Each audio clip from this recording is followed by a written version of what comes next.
그래서 김상문이라고 하지 마시고 감상문으로 생각하시면 기억을 잘할 수 있습니다.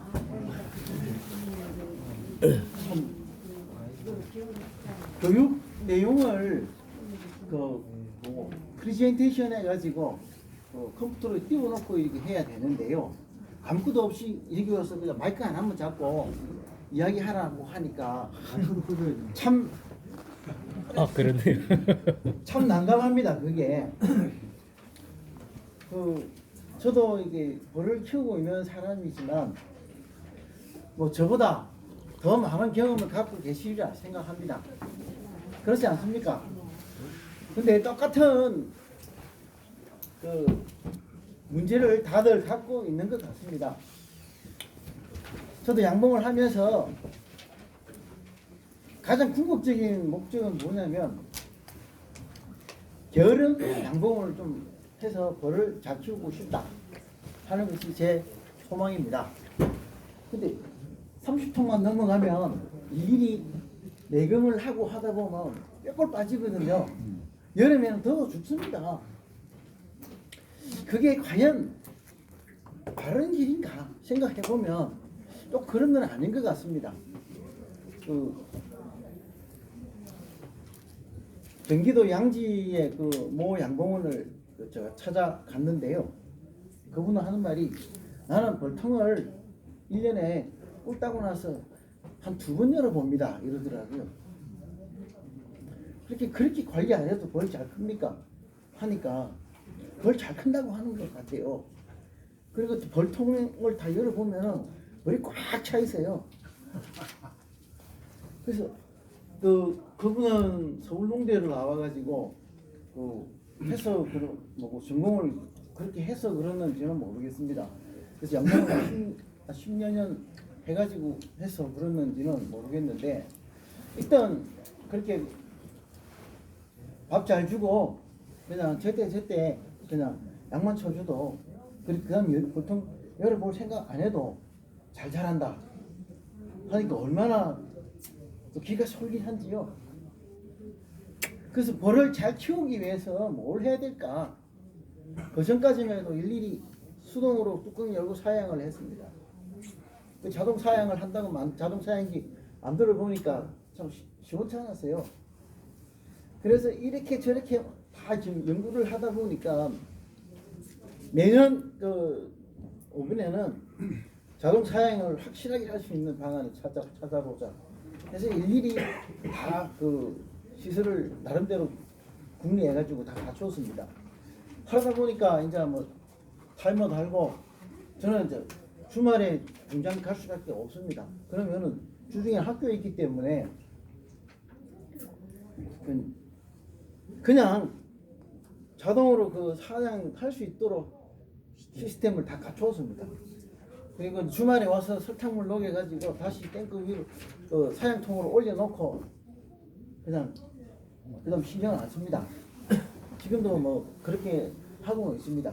그리고 뭐 전기 가온 하는 거는 전기 가온을 합니다.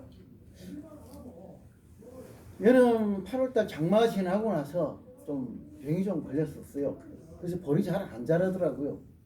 그 벌이 회복되기 시작한 게 뭐냐면 9월 말쯤 돼서 회복이 됐어요.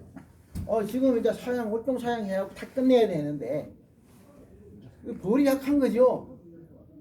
그 전기 강원을 했습니다. 11월 중순까지 전기 강원을 했는데요. 11월 중순에 뚜껑 열어보니까 막 터지더라고요. 벌이 꽉 차 있었어요. 그래서 전기 강원 정말 효과 봤구나. 그래서 지금은 이제 내부 포장하고 월동 외부 포장을 지난주에 하고 마무리를 지었습니다. 그리고는 이제 일단 벌을 강하게 키우기 위해서 지금 또 별도의 소비를 별도로 또 개인적으로 만들고 있는데 그 고민하다가 최명도 사장님이 반쪼가리 소비가 있더라고요. 소비 반쪼가리가 있는데 그걸 소광대를 사가지고 지금 밀랍 소초 또는 기존 소비에서 벌집만 잘라가지고 갖다 붙이려고 생각합니다.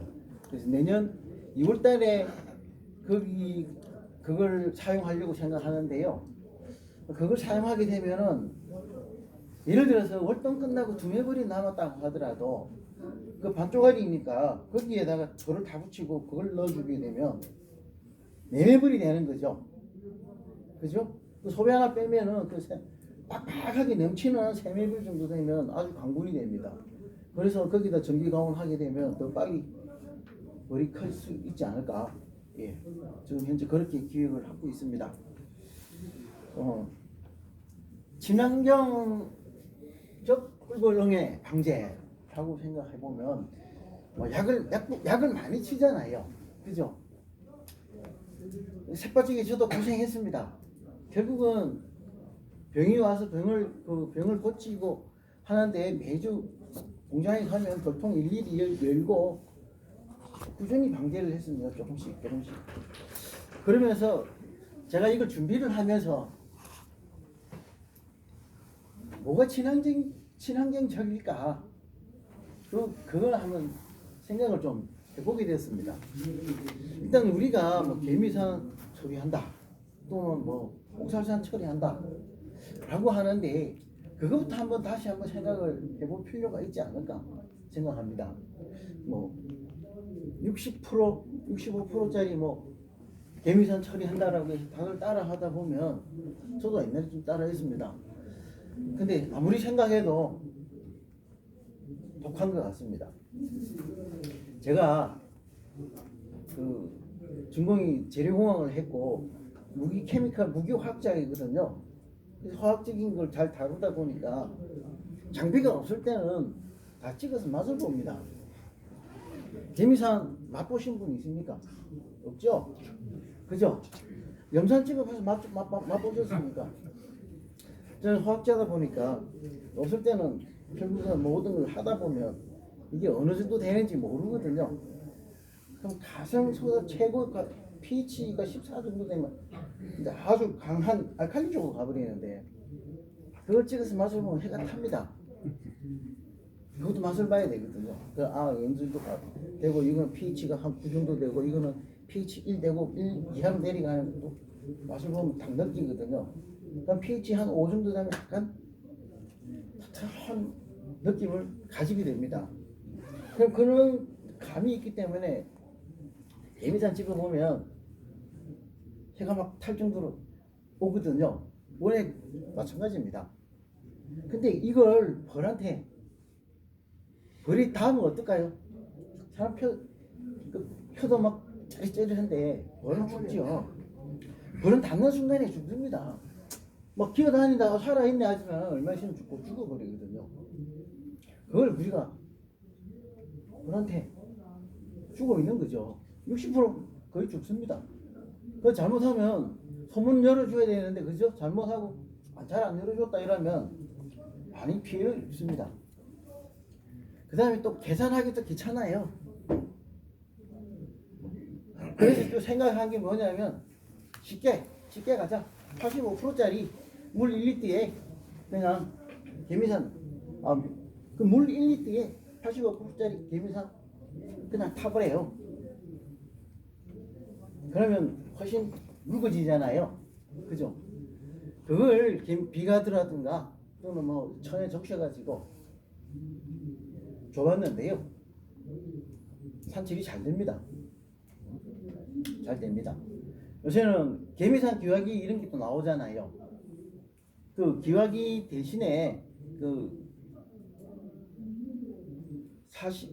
1대1로 섞으면 한 43% 정도 되는데 그걸 우리가 말하는 본드게 잘라가지고 있잖아요.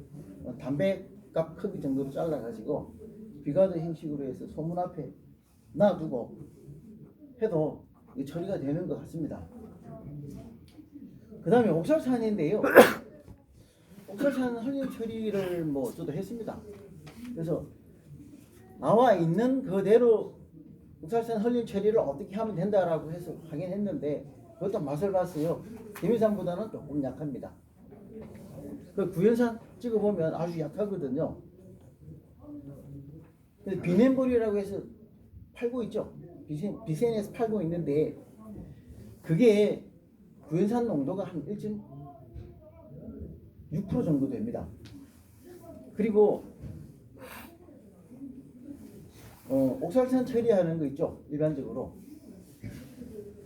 그게 3.5% 정도 되거든요. 계산해 보면 3.5%짜리를 최근에 연구를 많이 하다 보니까 그것도 한 1.7%까지 내려갔습니다. 옥산산 강산이 3.5% 나와요? 예? 그 뭐냐 옥산사라고. 옥살산은 그 무슨 파우더인데요. 하얀색 알고 파우더예요. 있어요. 그걸 이제 물에 타가지고 3.5%로 지금 옥살산 헐림 처리를 하고 있습니다. 그것도 강하다는 거죠. 그걸 이렇게 쭉쭉 뿌려주는데 그 내가 맛을 봐도 짜리짜리하고 촉촉한데 그런데 뿌린다는 것도 그것도 좀 무리가 되죠. 1.7%는 낮춘다 하더라도 어떻게 됩니까? 구연산 헐림 해가지고도 하는데요. 내가 맛을 봐도 훨씬 연하거든요. 그걸로도 얼마든지 할 수 있는데 왜 3.5%짜리 똑똑한 걸로 뭐를 상하게 해가면서 해야 될까? 다시 한번 생각해 봐야 돼요. 그리고 우리가 물에 타서 하잖아요. 물에 타서. 그럼 옥살산 1.7% 정도 낮춰도 흘림 처리하는 데는 전혀 구연산보다는 강하죠. 괜찮습니다. 그렇게 해도. 그렇게 해도 아주 괜찮거든요. 그 다음에 또 나오는 게 옥살산 글리세린 이러죠. 예. 이야기를 하거든요. 내가 한 5년 전에 이거 치면서 느낀 게 뭐냐면 물에다 탔기 때문에 뭘 묻히더라도 어찌 됩니까? 금방 휘발하고 날아가 버리고 나면 이 효과 보기가 영 어정쩡한 거예요. 그 자세히 보니까 내가 약품을 많이 갖고 있다 보니까 에틸렌 글리콜을 갖고 있어요. 그 실험실에 에틸렌 글리콜이 많이 있으니까 에틸렌 글리콜이 있고 디에틸렌 글리콜이 있고 트리에틸렌 글리콜이 있는데 글리세린 다 글리콜로 부르거든요. 알코올인데 그 결국은 뭐예요? 그 휘발하는 온도가 한 150도 넘어가는 그런 종류예요. 에틸렌 글리콜 약간 단맛이 나는 알코올인데 그걸 타서 이렇게 해보니까 꽤 괜찮아요. 그것도. 근데 없으니까 저는 처음에 그걸로 했어요. 그걸 하고 있는데 아 이거 좋더라 괜찮더라 하니까 요즘에 글리세린이 나오던데 그거 어떻습니까? 그 똑같은 성질이니까 뭐 그것도 괜찮다라고 봅니다. 그러면 그걸 하더라도 농도를 좀 낮게 해가지고 하신다면 그 자체가 친환경적이죠. 그죠? 그 적셔가지고 그 소문에 그 이렇게 놔둬도 오히려 괜찮고요. 그 패디에 묻혀가지고 돌집이에 놓는데 소비잔 위에 놓는데 놔도 상당히 오래 갑니다. 경험해 보셨을 생각됩니다. 그 다음에 옥살산 그리셀린만 고집할 게 아니고요. 좀 응용해 보면 구연산 같은 경우 아주 안전하면서 응애 처리하는 데는 괜찮습니다. 거기에 이제 비센에서는 비넨볼에. 예 네, 비넨. 비넨볼인데 비넨볼을 내놓고 있는데 2.5g 정도 1리터 2.5g 플라보노이드를 첨가되어 있어요. 성분을 보면 이 플라보노이드는 어디서 나올까요? 그게 쉽게 말할 수 있는 거는 지금 우리가 밀랍에서 프로폴리스죠. 프로폴리스에서 어느 정도 나올 수가 있거든요. 한마디로 그거는 이제 그 성질이 뭐냐면 응애 죽인다기보다는 그죠? 항균 특성을 갖고 있는 거예요. 그래서 이 플라보노이드를 잘 활용하면 어찌 됩니까? 바이러스라든가 세균들을 벌집내서 방어. 예, 할 수 있는 그런 특징이 있습니다. 그래서 그것을 뭐 양을 정확하게 계량할 수가 없잖아요. 제가 논문을 쭉 찾아봤습니다. 한국에서 나오고 있는 그 프로폴리스 추출한 거 있잖아요. 원칙대로 추출했을 때 그 안에 플라보노이드 함량이 얼마나 될까? 100%가 아니거든요. 평균 한 5% 6%밖에 안 됩니다. 그러면 추출한 그 프로폴리스액에서 플라보노이드 함량은 5% 정도로 보면 100g에 5g 들어있다고 보시면 됩니다. 그러면 2.5g은 어떻게 됩니까? 50g 프로폴리스액을 거기다 넣으면 어찌 되겠어요? 그죠? 100g에서 계산할 수가 있습니다. 그렇게 해서 대충 계량하면 맞아 떨어지는데요. 구연산에다가 구연산 물에 녹였지만 그걸 글리세린하고 같이 섞으면 어찌 됩니까? 구연산 글리세린이 되거든요. 그럼 좀 더 몇 표가 오래 지속할 수가 있죠. 마르지 않으니까. 그죠? 순하게 벌한테 큰 영향을 안 주면서 순하게 그 처리를 할 수가 있습니다. 비율이 어떻게 돼요? 구연산 1.6% 7%거든요. 그러니까 거기다가 하면은 그 옥살 글리세린이 들어가니까 구연산 3. 그 물에 그죠? 2 배로 하면은 3.4% 정도 되잖아요. 그죠? 3.4%를 녹이고 그것만큼 그 물량하고 그 물 1리터에 그냥 글리세린 1리터 그냥 넣으시면 결국은 희석돼 가지고 1.7% 그대로 유지하게 됩니다. 물 1리터, 그리스릴 1리터, 그 구연산 몇 그램? 3.4%. 3.4g. 예, 3.4g이 아니고 1리터니까 34g이 들어가야지 됩니다. 예, 그걸 훈연을 했을 때요. 훈연을 했을 때 그 글리세린하고 옥산산하고 그 이제 혼합을 해서 훈연을 하지 않습니까? 예. 그러면 그 이제 고열로 해가지고 그 어떤 화학 반응이 일어나가지고 클린 처리하는 것보다는 어떤 다른 그 성분이 배출되지 않을까요? 화학 성분을 보면 개미산, 옥살산, 네. 그 다음에 구연산, 기본적으로 그 아세테이트 물질이 다 들어가 있습니다. 그래서 뭐냐면 그 종자는 각 기본적으로 똑같은데 분자 구조에 물이 하나가 더 붙었으면 개미산보다 물이 하나 더 붙었으면 약해졌지. 옥살산이 되고요. 물이 한 3개 정도 더 붙으면 구연산이 됩니다. 그래서 맛이 다른 거예요. 이게 찍어보면 맛이 연해지는 이유가 다 그런 이유거든요. 그러니까 그걸 분연한다 하더라도 그죠? 농도를 잘 조절하셔야 됩니다. 제가 한번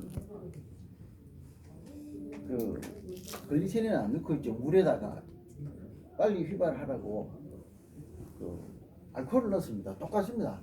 그 어차피 깨서 나오는 거는 하얗게 나오는데 옥살산을 한 54g 정도 넣었던 것 같아요.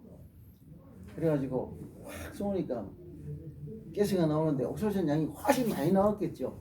그 분화통이 그냥 벌들이 쭉 들어갔는데 조금 있으니까 벌들이 전부 다 개 나오는 거예요. 다 개 나와가지고 나자빠지는데 이게 한 몇 년 전에 그런 실수를 했습니다. 그래서 옥살산 훈연을 하더라도 이게 훈연할 때 3.5% 정도 가지고 지금 훈련하고 있는데요. 그걸 조금 더 낮춰가지고 훈련하면은 안전하게 하실 수 있으리라고 생각이 됩니다. 거기다가 요즘에는 종이에다 이제 옛날에는 뭐 요즘은 이제 옥살산 훈련하더라도 보통 가슴에 소비당 1g을 넣어가지고 지금 태워서 훈련을 하죠. 원칙상 그렇게 하고 있는데 그 다음에 또 한 가지는 그 골판지에다가 뿌려가지고 조금 말린 다음에 지금 하고 있잖아요. 다들 그렇게 옥살산은 하고 있습니다.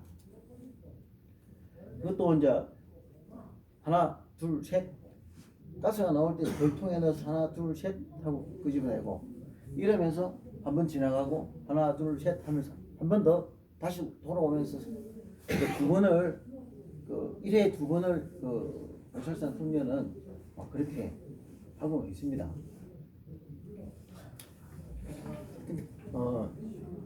그 친환경적 이거 응애 방제라고 하니까 뭐 예를 들어서 블루바네이트라든가 블루메트린이라든가 뭐 구마포스 이런 케미컬적인 농약 이런 거는 그 쓰지 않는 게 뭐 좋다라고 생각합니다만 뭐 선한 거는 뭐 여러분들이 자유이겠지만 친환경적 관점에서 저는 이야기를 합니다. 그러면 자 구연산이라든가 그죠? 옥살산 이런 개미산 이거 있지만 이 외에 또 다른 게 없을 거예요.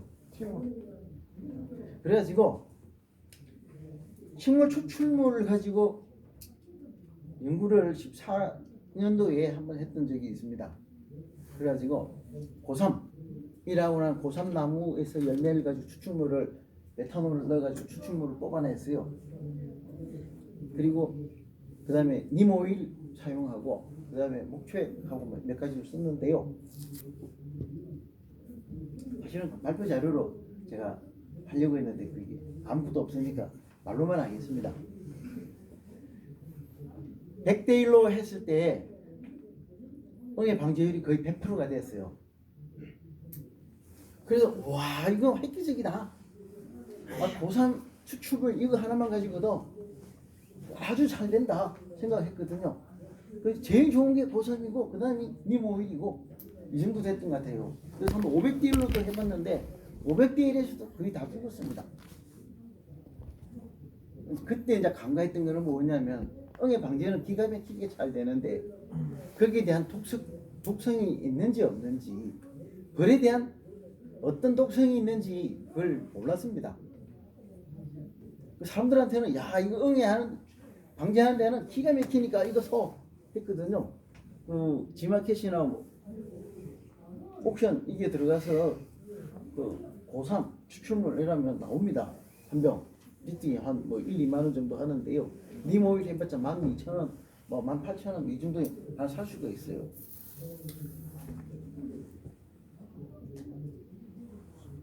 이제 그 이후에 학계에서 연구돼 갖고 나온 발표가 되기 시작하는데 고3이라는 추출물에서 나온 거는 응애 방지는 기가 막히게 되는데 그한테 약키가 너무 독해가지고 이건 서면 안 된다라는 결론이 났습니다. 여기 2015년도에 그 논문이 발표가 됐었고 근데 님5일이라고 하는 약품이 이제 오일이죠. 식물 님이라고 하는 식물의 열매에서 추출한 오일인데 그는 상당히 괜찮은 독성이 그렇게 많지 않은 걸로 이렇게 나왔습니다. 그래서 가장 바람직하게 사용하는 것은 한 3% 정도, 많게는 5% 정도만 하더라도 5%에서 3%, 뭐 가장 바람직한 것은 3% 정도에서 님5일 추출물을 그러니까 한마디로 에센셜 오일과 똑같습니다. 님5일 추출물을 그게 오렌트에 그 스프레이 해가지고 뿌린다면 그 친환경적인 효과를 거둘 수 있다라는 결론이 나왔습니다. 그래서 고3 추출물 고3이라는 약초입니다. 약초. 약초예요, 약초. 그래서 그거는 서면 안 되고요. 님 오일이라고 하는 거는 그것도 시중에 팔거든요. 바람을 그걸로 니모 님 무슨 암흑의 님 하잖아요. 예. 님 오일. 님5일은 얼마 정도 물에다가 하면 비싸요? 그냥 3.3% 정도 하면은 적당합니다. 물하고 예. 타임오일도 예? 타임오일 타임 오일은 제가 그 일종의 그거죠. 그것도 민트인데요. 근데 효과가 좀 떨어지던데요. 예, 연구 결과에서 그게 기본에서 뭐라고 잘하죠? 님 오일인데 결국은 저어줘야 돼요. 에멀전을 만들어주면 됩니다.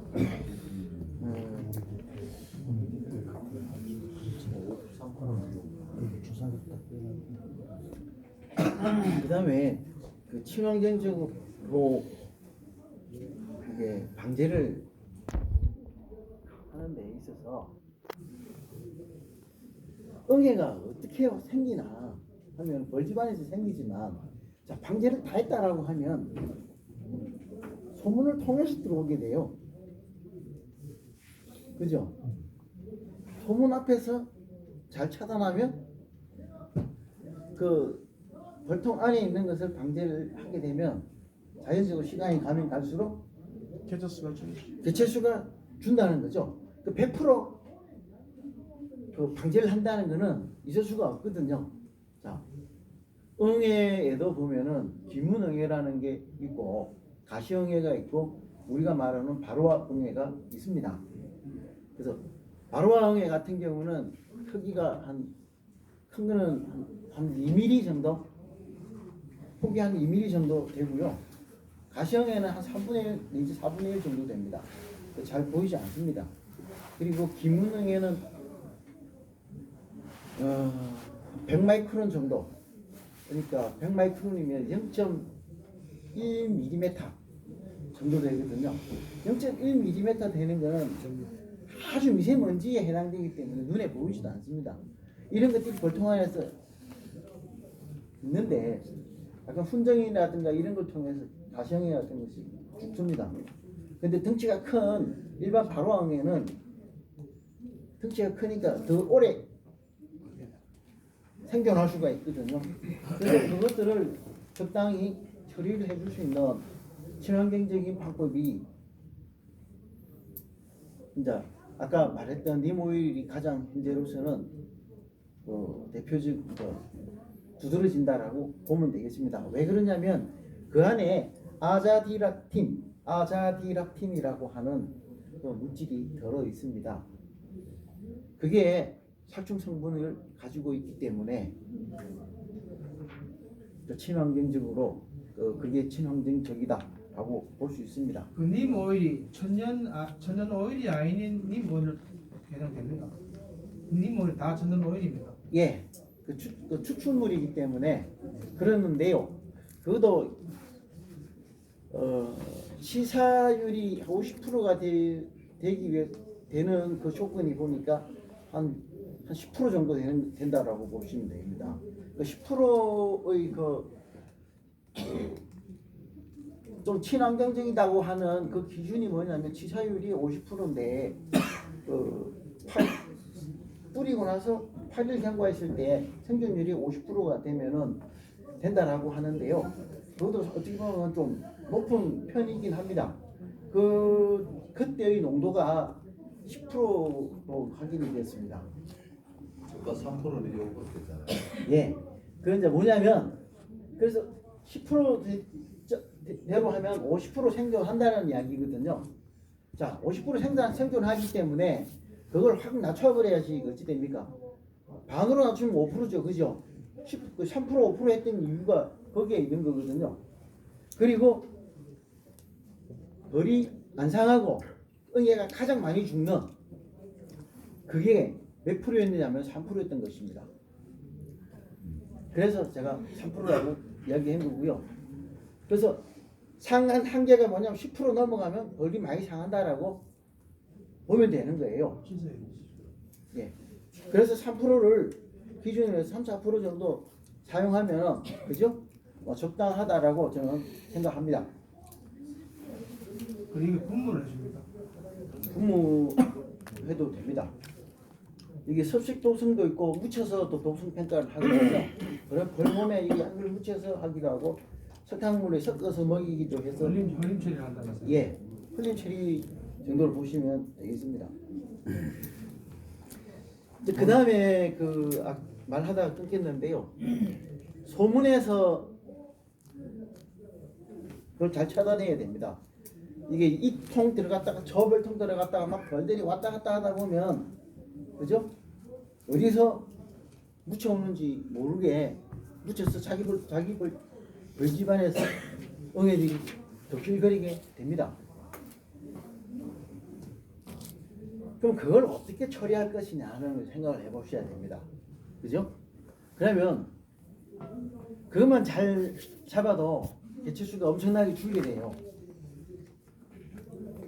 그러면 소문에 구멍을 뚫어가지고 자, 동영상에 이런 게 나왔더라고요. 독일에서 바이어 회사에서 내놨는데 바로아 게이트라고 하는 걸 만들었었어요.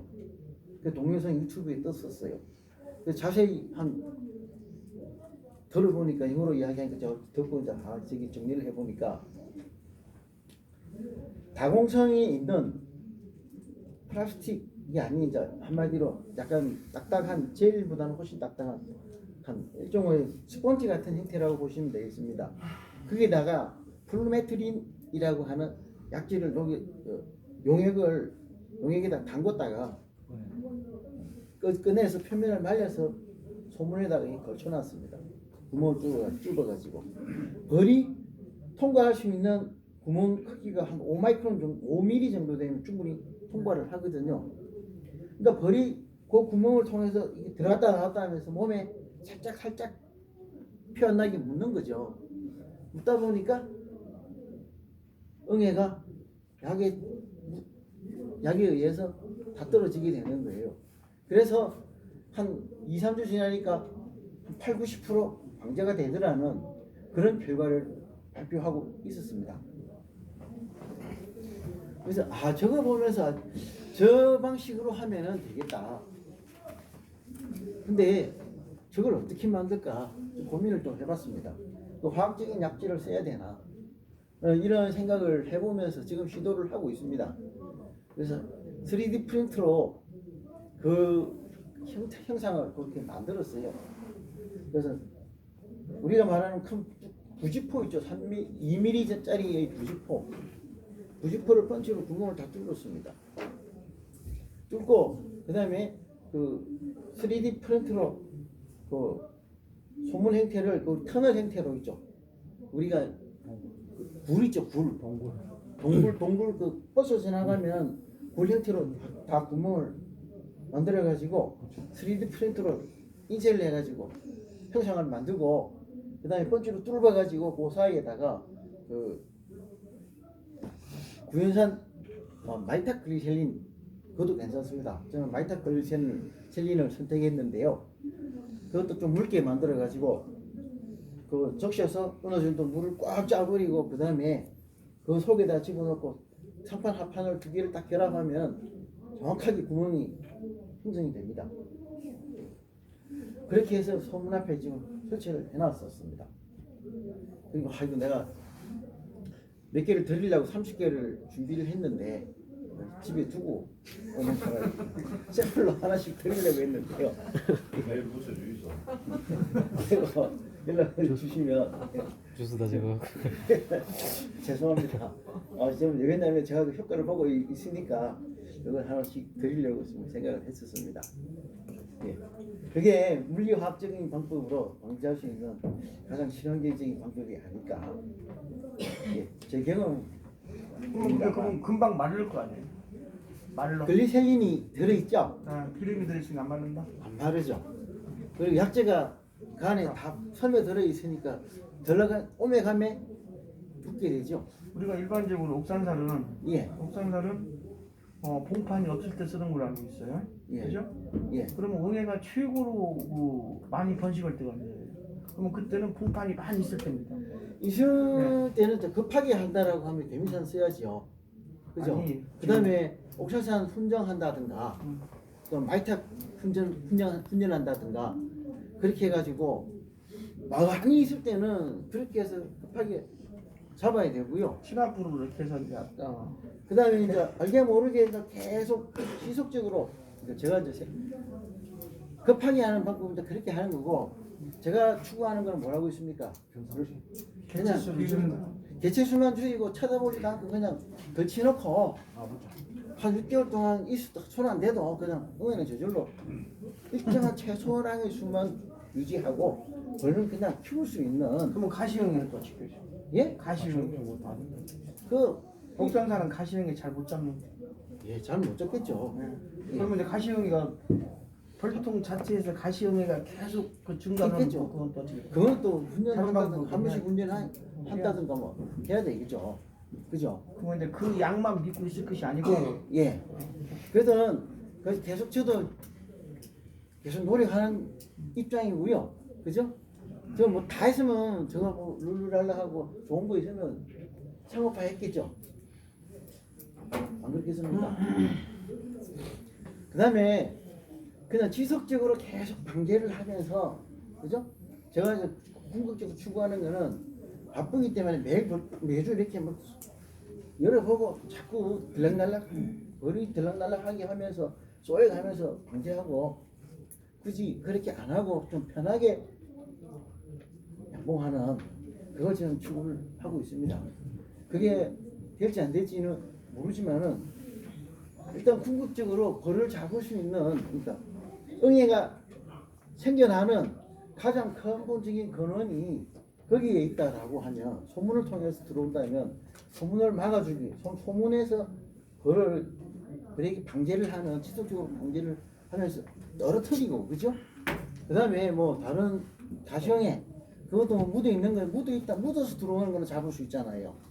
안에 있는 거는 벌통 안에 서서 소방에 존재하는 거는 뭐 훈련해서 어떻게든 잡고, 그 다음에 묻어서 들어오는 가시형이라든가, 그죠? 일반 발호형이라든가 뭐 비문형이라든가 이런 것들은 소문에서 잡는 게 가장 확실한 방법이라고 확신합니다. 그 다음에 이제 또 다른 방법이 하나 있는데, 개미산 개를 생각을 해봤는데요. 폴리머를 물에 녹여요. 그다음 물에 녹은 상태에서 이제 아크릴산 이런 것도 됩니다. 그럼 경화제를 이렇게 적절히 넣게 되면 우리가 말하는 젤처럼 되거든요. 자, 젤이 되는데 수성겔 해가지고 겔처럼 되는데, 약품은 또 경화제를 좀 많이 넣으면 단단하게 겔이 생깁니다. 쉽게 말하면 자동차 방향제처럼 있잖아요. 그 만들어 가지고 또 지속적으로 약하면서 은연히 계속 향이 나오면서 방제가 될 수 있다면, 그죠? 그래서 이미 그 2004년도에 일단 그 개미산 계열 해가지고 뭐 특허가 나왔고 그 등록이 됐습니다.